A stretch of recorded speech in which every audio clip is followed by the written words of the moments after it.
somos la generación brillante porque somos una generación con muchísimo potencial que realmente tenemos que explotar, pero lo llevamos dentro.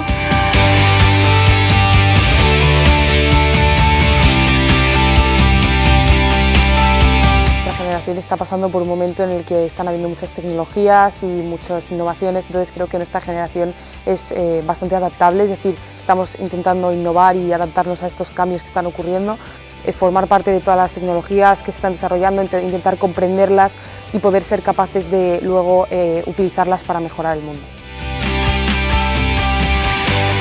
Nosotros queremos quitarnos el mote de generación de cristal y creemos que eso se ve reflejado en nuestra actitud, en nuestras ganas, que todas las nuevas cosas que nos pasan las afrontamos como un reto y no es un impedimento para nosotros.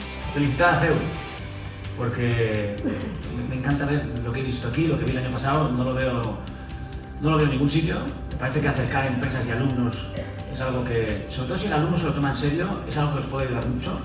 Solo se puede demostrar aquello de lo que somos capaces si se nos proporciona el espacio para hacerlo, la responsabilidad y la confianza.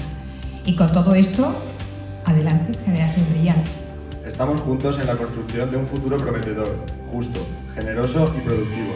Os necesitamos, nos necesitáis. Gracias a todos por ser nuestros mentores. Prometemos no defraudaros.